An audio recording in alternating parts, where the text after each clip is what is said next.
Assalamualaikum warahmatullahi wabarakatuh. Kali ini saya akan mengevaluasi presentasi dengan judul kelompok dan tim dalam organisasi yang dibawakan oleh rekan Anda, Rizka Naili dan Nurrahma Fadilah. Oke, kita langsung saja masuk ke video yang dibawakan oleh teman Anda sebagai berikut.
Kelompok didefinisikan sebagai dua individu atau lebih yang berinteraksi dan saling bergantung untuk mencapai tujuan tertentu.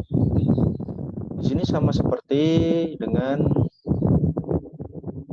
materi atau presentasi sebelumnya, yaitu sama-sama membahas tentang tim, di mana interaksi antar dua individu atau lebih yang saling bergantung untuk mencapai tujuan tertentu.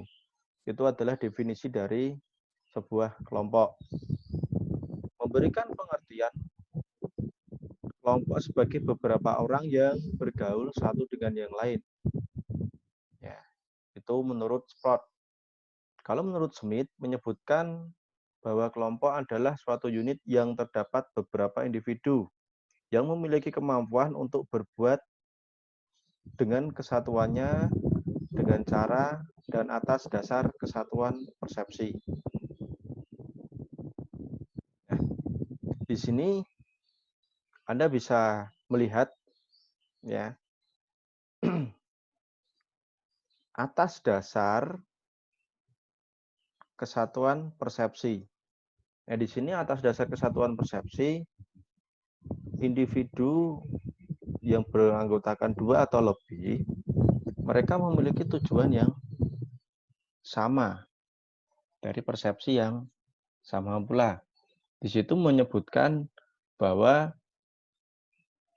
dua individu atau lebih memiliki tujuan yang sama. Seperti yang sudah saya jelaskan di situ, bahwa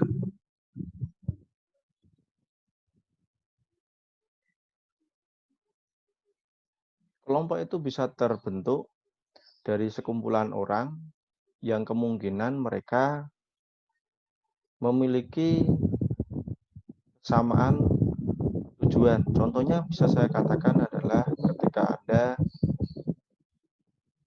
suka terhadap aktivitas tertentu. Nah, di situ Anda dapat membentuk sebuah kelompok untuk menjalani aktivitas tersebut bersama. Ya. Lalu mungkin Anda bisa membentuk kelompok itu dikembangkan menjadi sebuah organisasi. Kita lanjutkan.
Oke, di sini Anda bisa lihat di screen monitor bagian jenis kelompok dalam organisasi. Ya, di sini dibagi menjadi ada kelompok formal dan kelompok informal. Ya, di mana kelompok formal tersebut dibagi menjadi dua, yaitu kelompok komando dan kelompok tugas. Di mana kelompok komando itu melaksanakan tugas rutin, dan kalau kelompok tugas, dia melaksanakan tugas atau proyek. Ya. Nah, di antara kedua kelompok komando dan kelompok tugas tersebut, mereka sama-sama memiliki tujuan yang sama. Ya, jadi, kedua kelompok komando dan kelompok tugas, mereka memiliki tujuan yang sama, yang tergabung dalam kelompok formal. Nah, lalu ada lagi kelompok informal.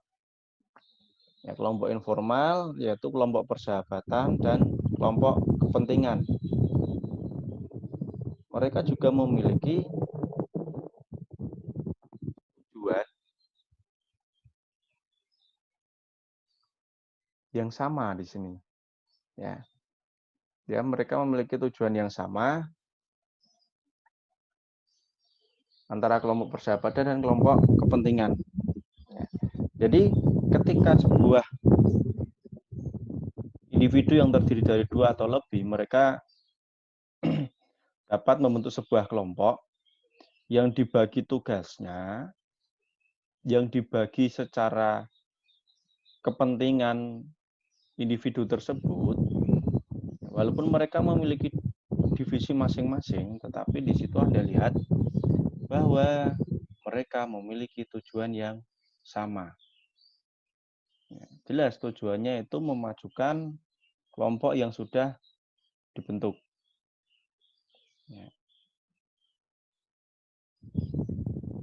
Walaupun di situ ada yang melaksanakan tugas rutin, ada juga yang melaksanakan tugas proyek. Ya, bila ada request atau tuntutan kerja tertentu, baru dia akan jalan ya untuk sebuah tugas kelompok. Jadi seperti itu.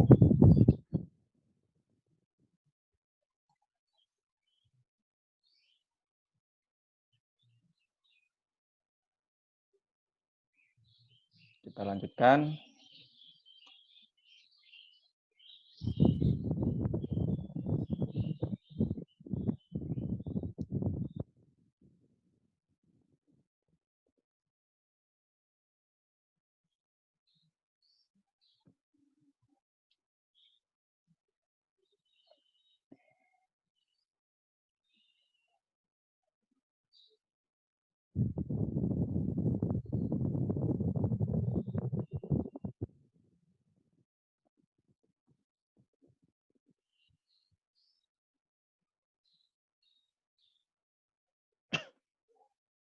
Fase pembentukan kelompok.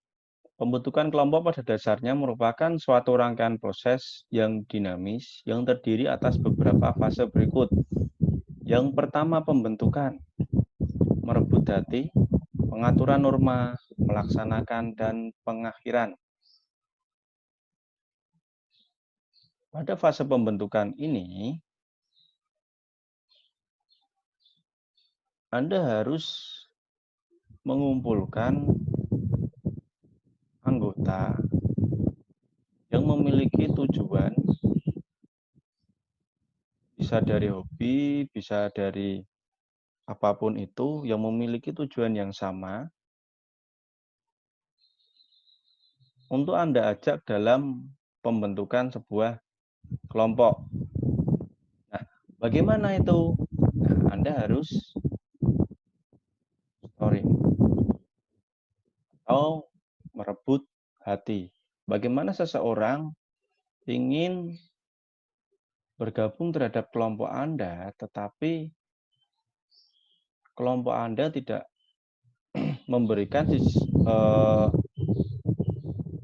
suatu sisi positif yang diambil manfaatnya oleh orang yang ingin bergabung. Nah, itu harus Anda tunjukkan di situ. Ya, itu harus Anda tunjukkan di situ bagaimana kelompok Anda berjalan, terutama visi dan misi yang ingin dicapai. Lalu pengaturan norma. Nah, semua pasti memiliki yang namanya aturan dasar di dalam sebuah rumah tangga atau kelompok, atau bisa dikatakan juga kalau sudah naik ke organisasi. Ya, di situ mereka sudah memiliki aturan-aturan yang harus disepakati. Ya, tentunya aturan ini harus sesuai dengan tujuan dari kelompok tersebut. Dan harus disepakati oleh para anggota pendiri dari kelompok yang ingin Anda bentuk. Lalu pelaksanaannya.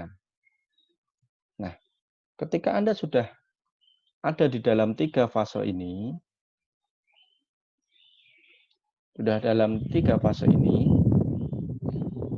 Anda tinggal melaksanakan atau dalam kelompok yang sudah Anda sepakati tadi. Bagaimana kelompok ini akan berjalan? Apa saja kegiatannya? Nah, itu harus Anda laksanakan secara konsisten.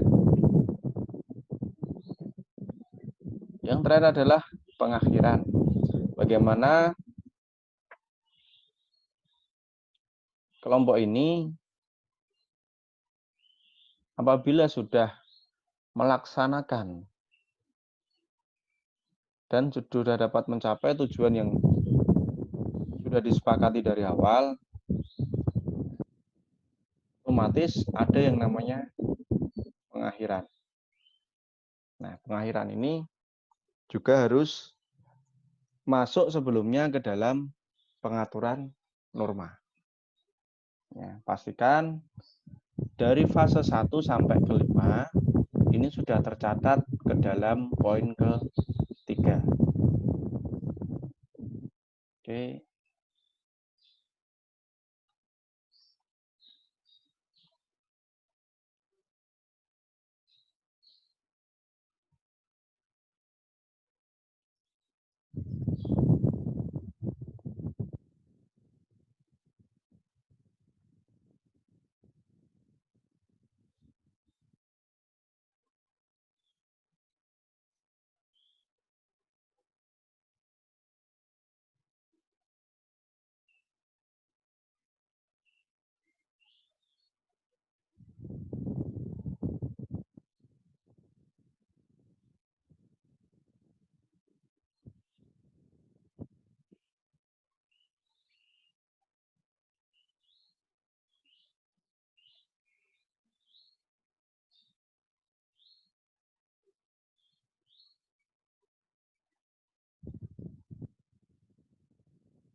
Oke, Anda perhatikan slide berikut, pemikiran kelompok dan pergeseran kelompok.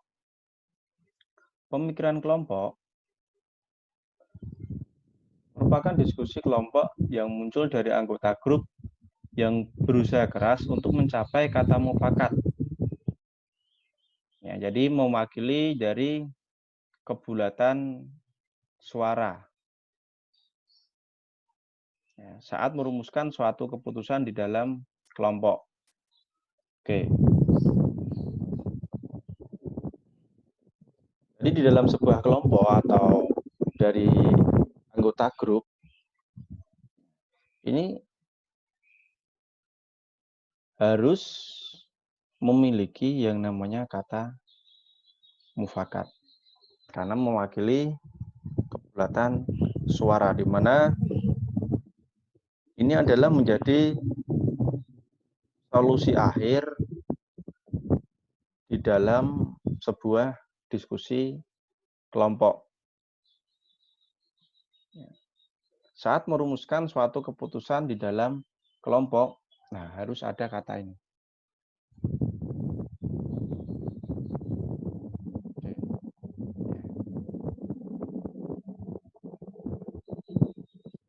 Nah, sebelum ada kata mufakat di situ, Anda lihat pasti ada yang namanya pergeseran kelompok. Lebih sering terjadi ke arah resiko yang lebih besar, seperti diskusi yang menimbulkan pergeseran pendapat. Jadi, sebuah diskusi itu pasti akan ada yang namanya pergeseran pendapat.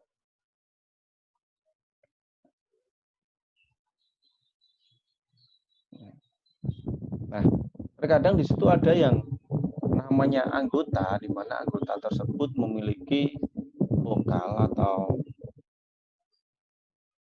suara yang cukup signifikan, di mana bisa dikatakan menjadi pedoman dari anggota yang lain. Hal tersebut juga memiliki sisi negatif, di mana apabila anggota yang lain hanya mengikuti satu anggota saja, padahal di situ harusnya sudah dilakukan diskusi, nanti akan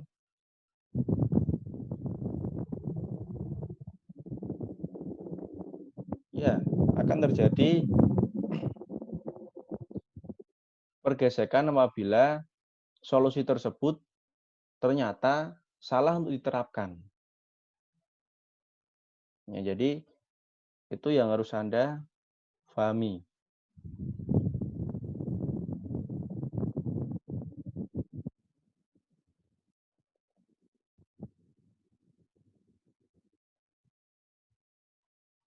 Jadi di akhir presentasi ini nanti saya akan memutarkan sebuah video bagaimana seorang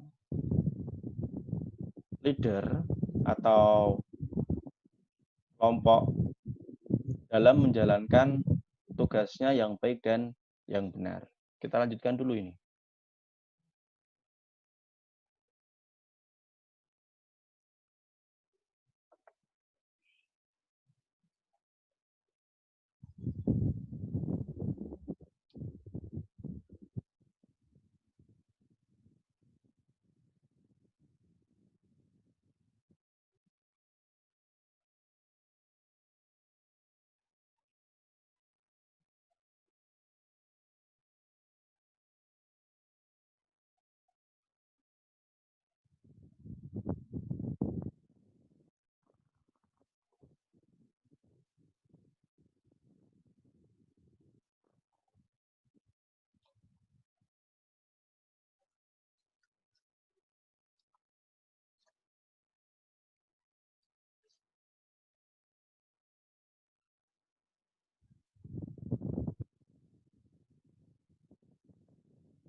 Kelompok memiliki ciri-ciri sebagai berikut. Anggota menganggap pengelompokan mereka semata-mata untuk kepentingan administratif. Anggota cenderung memperhatikan diri sendiri karena tidak dilibatkan dalam penempatan sasaran. Kadang-kadang pendekatannya hanya sebagai tenaga bayaran. Yang ketiga, anggota diperintah untuk mengerjakan pekerjaan bukan diminta saran untuk mencapai sasaran yang baik. Nah, ini adalah ciri-ciri kelompok. Jadi, pasti di situ ada yang namanya, Anda lihat di sini, anggota cenderung memperhatikan dirinya sendiri. Ya, karena tidak dilibatkan dalam penempatan sasaran. Jadi, pasti Anda pernah mengalami hal seperti ini, tidak usah panjang lebar. Ya, di situ yang sering Anda pahami atau Anda sudah analisa adalah di dalam sebuah grup sosial media. Di situ sudah Anda lihat sendiri bagaimana bisa Anda lihat sebuah anggota itu pasti mementingkan dirinya sendiri. Ya. Anggota diperintah untuk mengerjakan pekerjaan, bukan diminta saran untuk mencapai sasaran terbaik.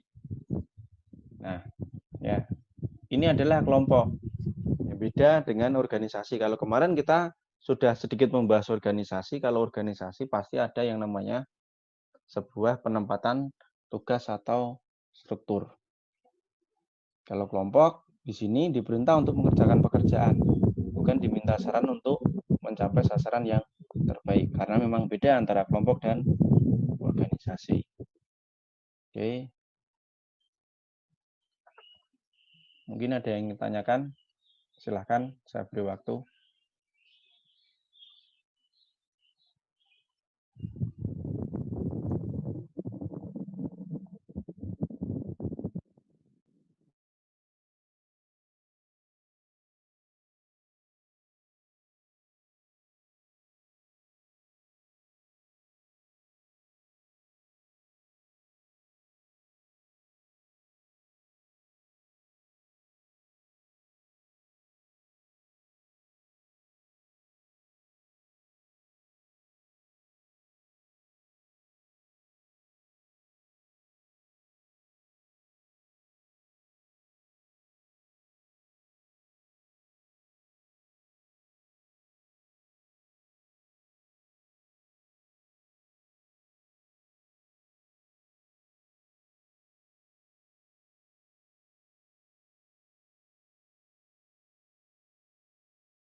Baik, kita lanjutkan.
merupakan kumpulan orang yang bekerja sama dengan tujuan tertentu demi mencapai sasaran yang jelas,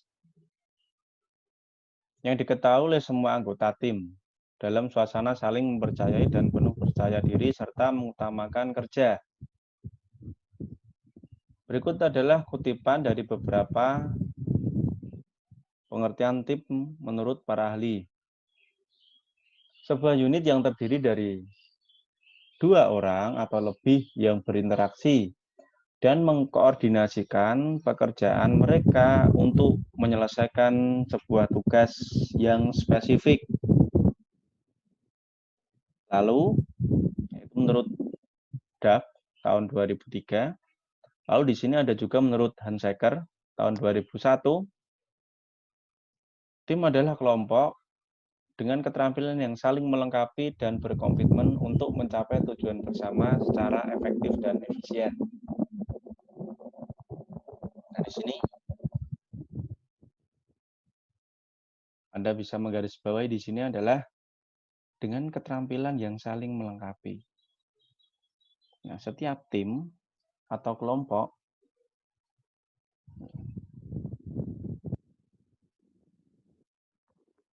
diharuskan memiliki kemampuan yang saling melengkapi, di mana pastikan di setiap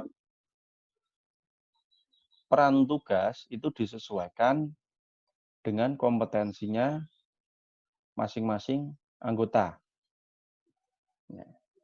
Nah, itu akan membuat sebuah tujuan yang sudah disepakati dengan seksama itu akan lebih efektif dan efisien. Ya, akan lebih efektif dan efisien. Ya, ingat ya, efektif dan efisien. Jadi efektif itu yang berkaitan dengan waktu, efisien adalah cara yang terbaik yang akan kita pakai. Nah, itu adalah tim menurut Hansecker.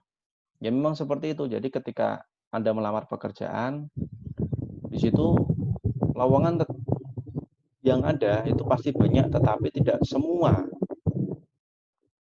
divisi itu ada di dalam lowongan tersebut.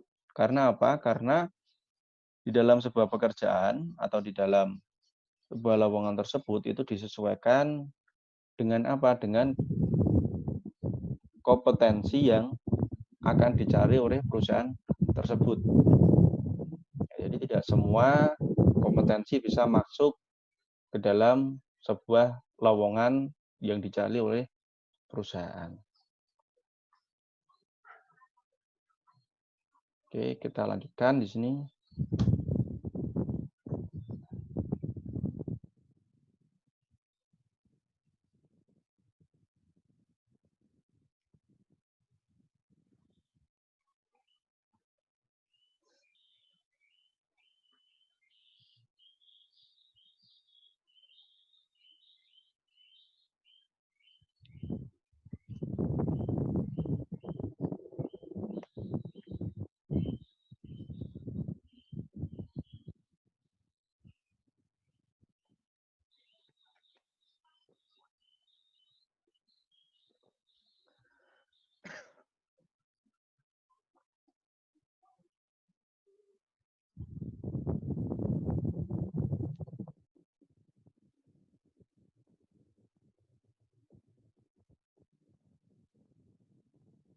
Baik, di sini ciri-ciri yang berkaitan dengan tim efektif yaitu sebagai berikut.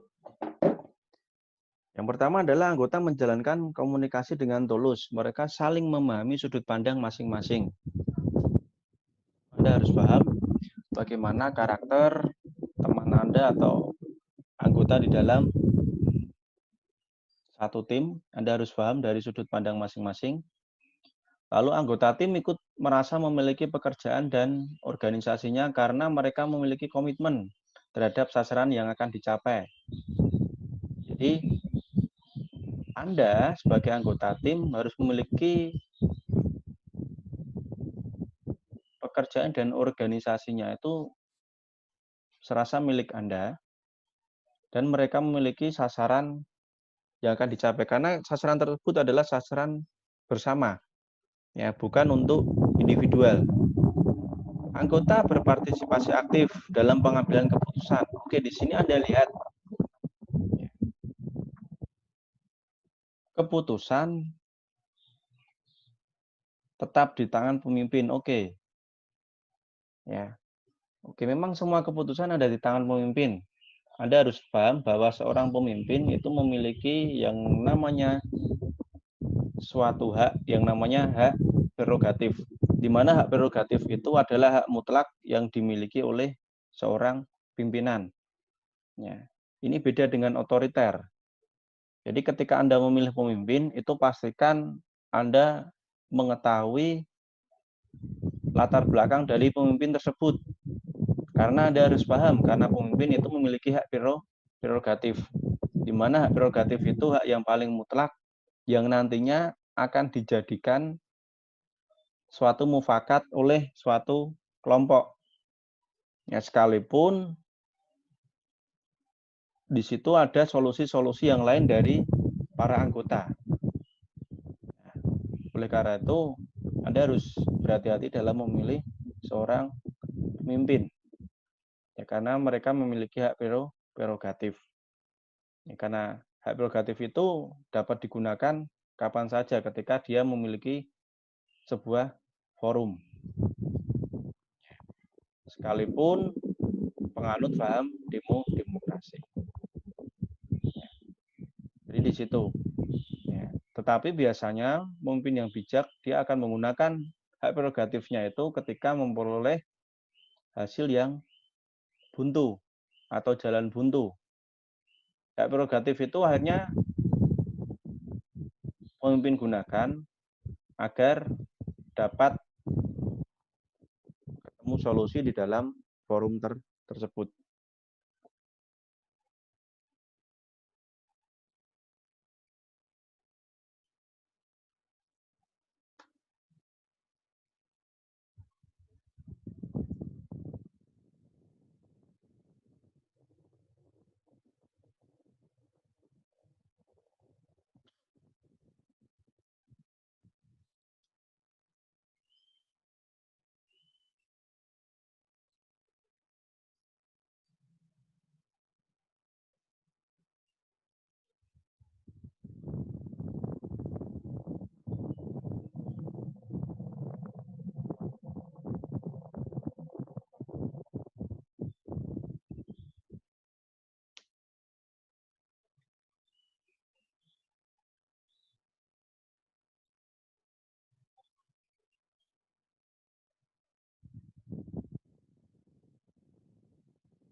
Oke, di sini ada pun ciri-ciri organisasi yang tidak akan berhasil. Ya. Ada desain visi dan misi, ya, yang kurang menarik, ya, yang tidak memiliki pandangan. Ya, ini di sini pastinya organisasi tidak akan berhasil. Saya pernah bilang ke Anda, apabila Anda bekerja di suatu perusahaan, ketika perusahaan itu tidak memiliki visi dan misi, alangkah baiknya Anda segera mencari pengganti untuk pekerjaan Anda tersebut. Ya, karena jelas, ya, ketika perusahaan tidak memiliki visi dan misi, mereka hanya berfokus pada laba. Bagaimana dengan kesejahteraan yang lain-lain? Lalu moral dan semangat tim yang rendah. Ya, ketika semangat tim seluruh anggotanya rendah, ya, moralnya cukup rendah, itu organisasi tidak akan berhasil. Konflik of interest pribadi merebak. Jadi ada konflik pribadi di situ, ya, dan mempengaruhi kinerja anggota satu dengan yang lain.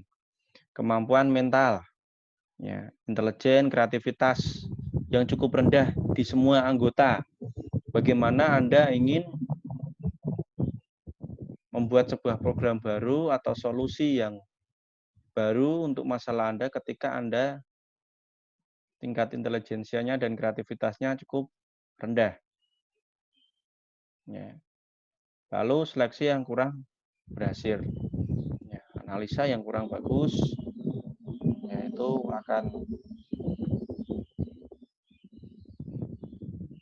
memperburuk organisasi Anda dan organisasi tersebut tidak akan berhasil untuk mencapai tujuan yang sudah disepakati.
Manfaat membangun tim efektif. Saya kira dari 4 poin ini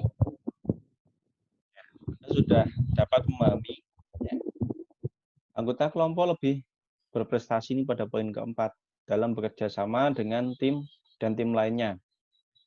Ya, jadi seorang anggota kelompok di situ dia akan lebih berprestasi atau dapat mengembangkan kreativitasnya apabila dia bekerja sama dengan anggota yang lain atau tim yang lainnya. Ya, karena di situ akan terdapat saran-saran, solusi yang mungkin tidak dapat dipecahkan oleh anggota itu sendiri. Lalu di sini dari 4 poin ini, poin kedua Anda lihat, ya, anggota dan tim memiliki komitmen untuk saling mendukung satu dengan yang lain. Ya, ini adalah manfaat dari membangun tim. Oke, saya kira untuk membangun tim efektif dari 1 dan sampai ke 4 poin ini, saya kira Anda sudah paham. Jadi saya lanjutkan.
Baik, saya akan memutarkan sebuah video yang Anda lihat. Mungkin Anda sendiri juga sudah pernah melihat video tersebut, oke, yaitu teamwork tentang organisasi. Anda bisa lihat di sini. Ya.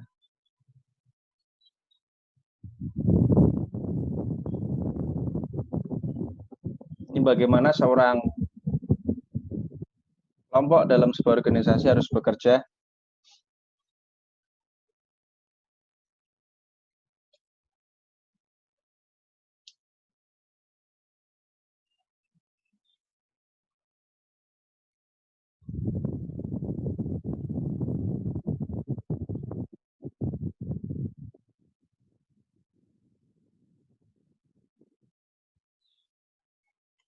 Oke, di situ ada lihat ya di dalam video ini, ya, dia termasuk salah satu pekerja yang kurang efektif. Ya. Dia tidak bersedia membantu, ya, dia tidak bersedia membantu dengan sukarela ya.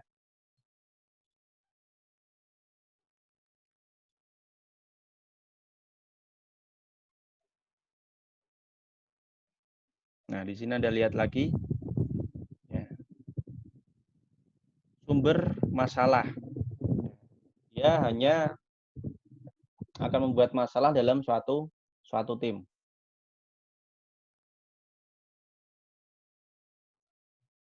Nah, di sini adalah supresif, menghancurkan operasi, tetapi sering mencoba untuk menyembunyikan perbuatannya. Nah, di sini Anda lihat, dengan adanya dia, ya, seorang tim akan semakin kacau. Anda bisa lihat dari video yang Anda lihat ini.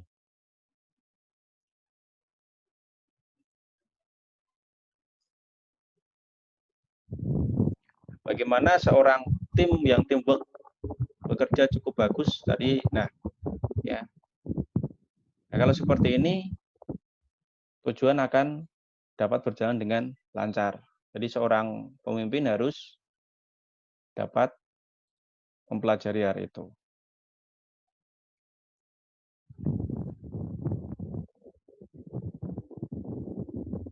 Nah, ini adalah yang teamwork yang harus benar. Ya. Oke, saya kira sekian dari saya. Assalamualaikum warahmatullahi wabarakatuh.